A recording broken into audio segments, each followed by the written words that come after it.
Need any fixing up? Please select destination.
Her madness was seductive because it was obvious. One always knew where one stood with her, right on the precipice of the great abyss. Leap in, her eyes said to me, gleaming with the joy of some colossal cosmic joke. Through her demented visions I could escape the long, bleak stagnation of Orokin existence. All our senses had been glutted to numbness centuries ago. Yet she was still, in her way, fresh, eternal, limitless in her hunger. She summoned me to her bath one evening. I strode across the mingling puddles of perfumed water and blood and stood dutifully to attention. I'm bored, Roth.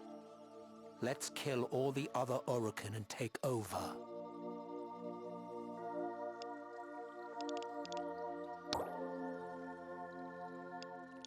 When the Sentients completed the solar rail to Tau, there was no grand ceremony.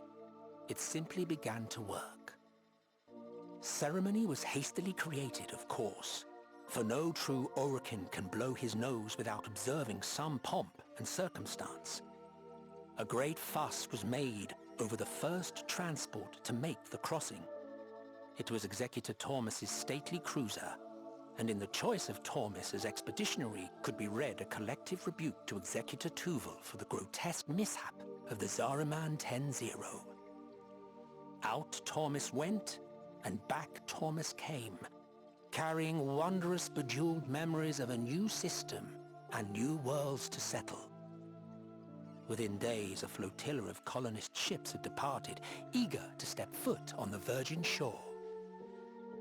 The sentient attack that followed rather spoiled the mood.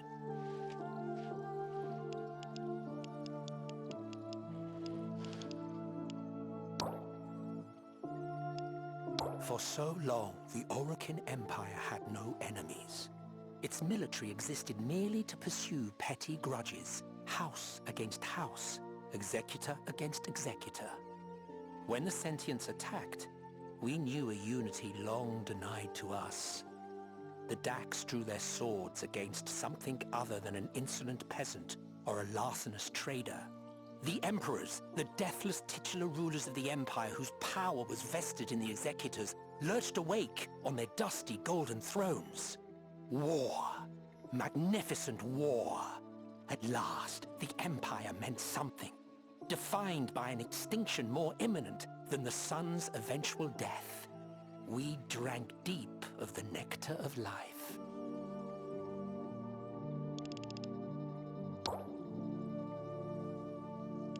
We did not expect to lose. After the Sentients' first expeditionary strike, we had prepared a punitive counterblast. The Gilderglass Enchantress rose out of Ceres fog on lethal wings, a galleon laden heavy with drones and silver-armored myrmidons.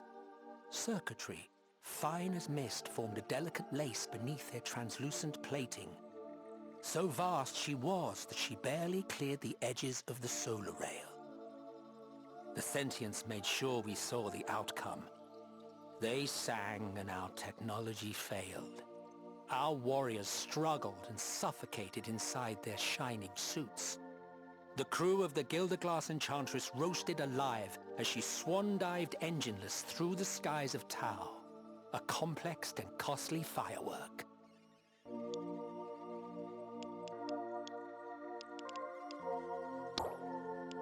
Now, I remember the developments of martial Archimedia were, at first, presented as entertainments, like debauched roues watching criminals put to death in an arena circus.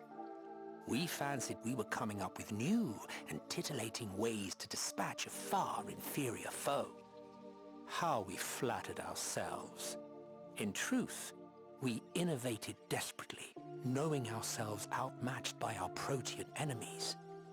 They tore through us like swarming children devouring their bloated mother. Desiccated, crushed between the pages of time, we had simply been out-evolved.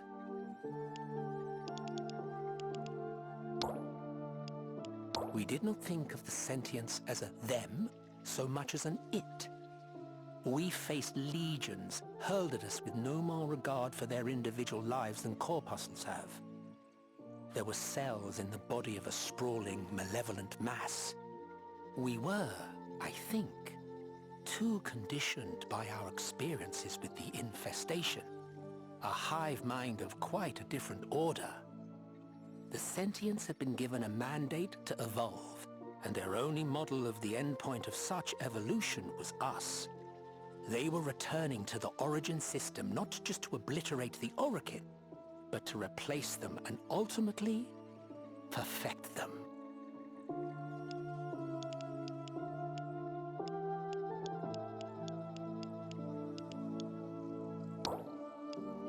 Among the 7 I was, so I was told, considered Nitok's plaything and concubine.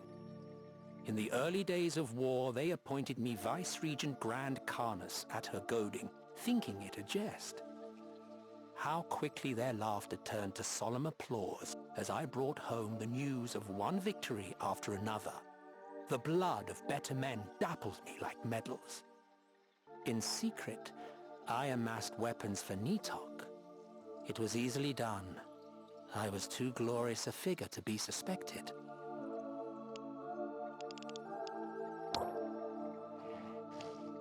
Nothing quite speaks to the pomposity with which we creatures treat the carnage of war quite as succinctly as the bannermen, those who must be protected at all costs and followed without question. And who may be threatened, I might add, to follow orders that no sane soldier would ever complete, lest they somehow come to suffer some more terrible fate, laughable though it is. It was always their forms my eye was drawn to amongst the rest, though their mangled bodies were no different from any other. It was always the standard they still bore, glittering in its Orokin gold and smeared in dappled crimson. I always ensured it stood proud upon the field before I departed.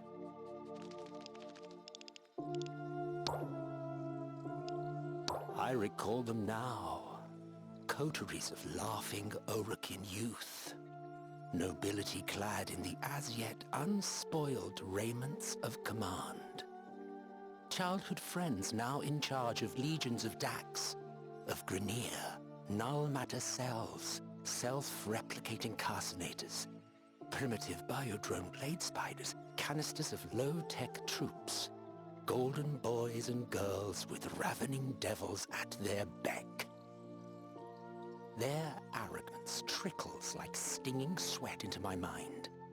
They drank and sang, boasting of the times to come. They would make names for themselves, raise their families high in honor. So many of them fell. Not even their bodies were returned. To prevent the enemy from gleaning our secrets, they were Kuva-jolted to liquefy upon death. The hope of a generation turned to an oily puddle, sloshed through by Grineer boots.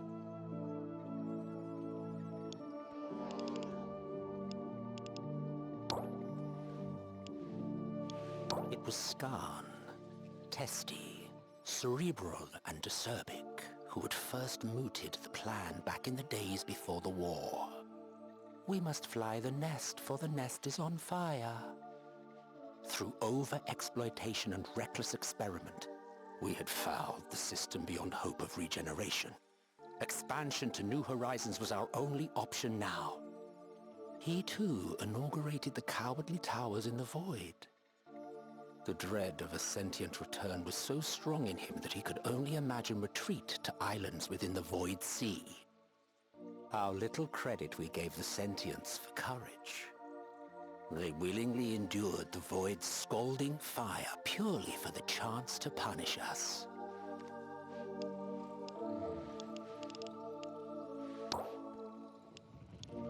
After the first sentient invasion of the system and the disastrous Orokin riposte, a curious silence reigned. We had no word from our people stranded in Tau, and no way to know whether their signals were being jammed or they had been entirely obliterated. I found myself petitioned for opinions.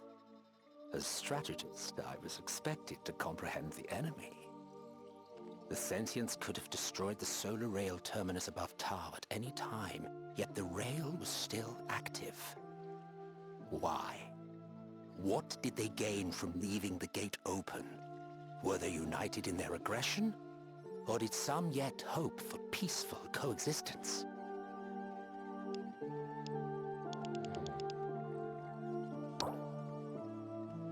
Monstrosity and excess had served us admirably in the past. I was expected to apply them as war tactics. How had we tamed the infestation in our ancestors' time? Rip open the atom's heart like a rosebud, of course. As one, the Seven bade me become a devil with a trident of warheads, a sower with a satchel of rampant radiation. That was the day we learned the sentients were not only capable of nullifying our technology, but also of commandeering it. The flock of wicked little leveler drones we sent out came winging merrily back to us, still heavy with bombs, chortling in unknown syllables, detonating in the midst of the very motherships that dispatched them.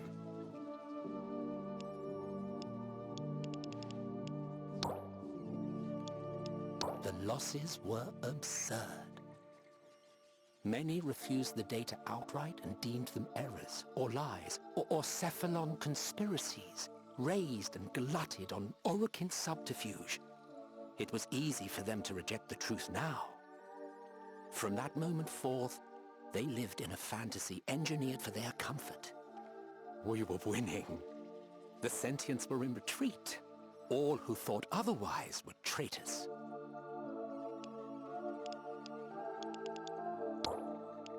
Many of the sentients evolved between encounters, so we could never be sure that we would face the same foe twice. But others remained in consistent form, as if they had reached some plateau long ago. Perfected killers. They brought the same cold horror that a shark does. It was insanity. How could I strategize around the behavior of sentient crab ships when no sooner had my tactics been perfected than the crab ships were replaced by worm ships? And how long before those worm ships were themselves replaced by some new monstrosity? All we could do was go backward. Progress had been fatal. Old traditions, time-hallowed paths of honor and discipline were owed their due.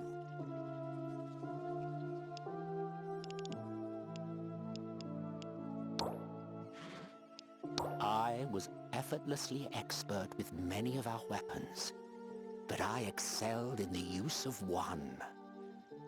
The lie. I brandished it most often against my own troops. I whipped them to the bone with lies of duty and discipline. I smothered them with the lie that the war could be won. I pierced them with the lie of my favor, my most esteemed regard for them. Alone, in private, I turned that weapon on myself. Oh, how I bled!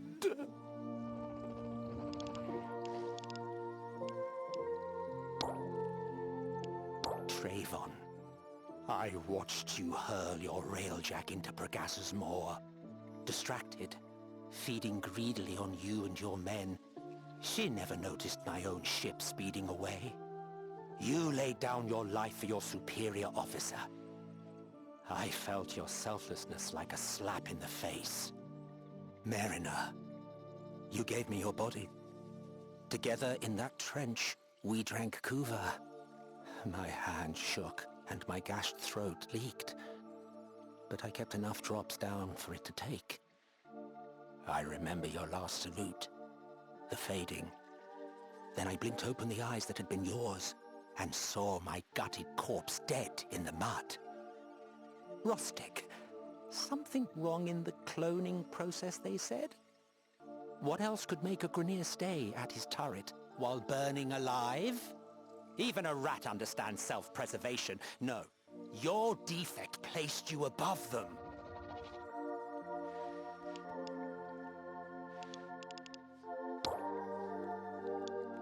first, the Warframe seemed more of an artistic statement than a legitimate weapon. The war was all but lost. The sentients were unvanquishable.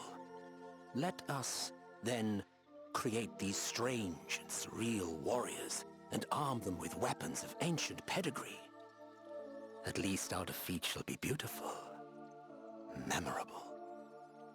But against all expectations they prevail. Soon, stories of outrageously improbable heroism filtered back from the front. Warframes had appeared from the sky, angel-like, liberating captives and devastating sentient strongholds. Even alone, they were miracles. In groups, they were gods. Little wonder, then, that they were seen as mere propaganda.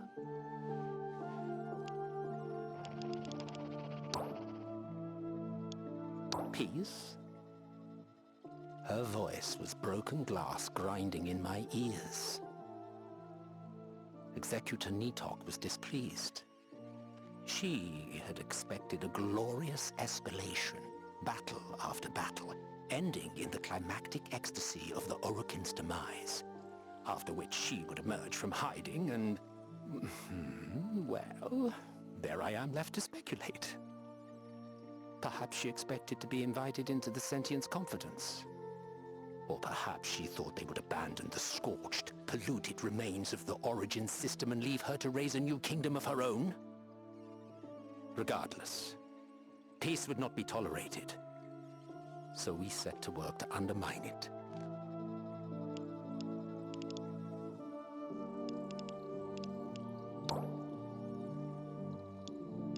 Among the 7 executors, Ballas had styled himself first among equals. Ever the diplomat, ever the honey-voiced persuader, he resolved the grudges and disputes of the others. I found to my utter glee that he was now the rose caught between 2 thickets of thorns. The warmonger faction headed by Nitok pulled one way, the pacifist under Skarn pulled another. Ballas was obliged to decide and earn the scathing enmity of whichever Kade he did not side with. For reasons I cannot guess, he chose peace. It was 4-3, so the ravening sentients were suddenly allies and friends. One way or another, he shall come round, Nitok promised, even as I was dispatched to seek out malcontents among the garrisoned Dax.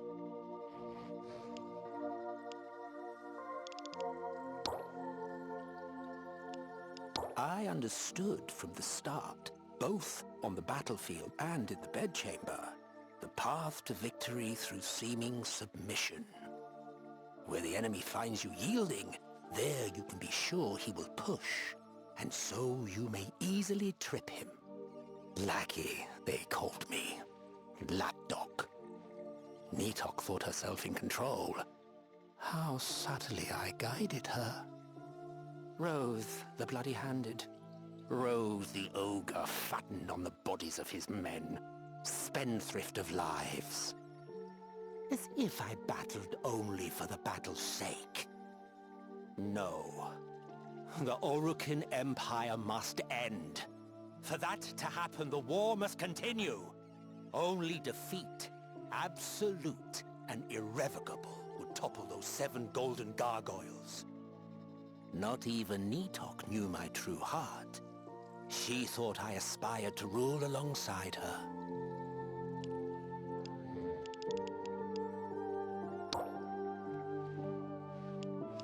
Coward. That is what they called me, isn't it? I've read the history books scattered about this dusty hall. A lie. They did not know the truth. That I was ripped away from my time before I could complete my work.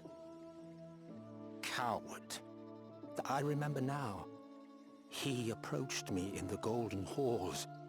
He wore a face I did not know, but that is not so very unusual for our kind. I knew his voice. I knew the way he moved.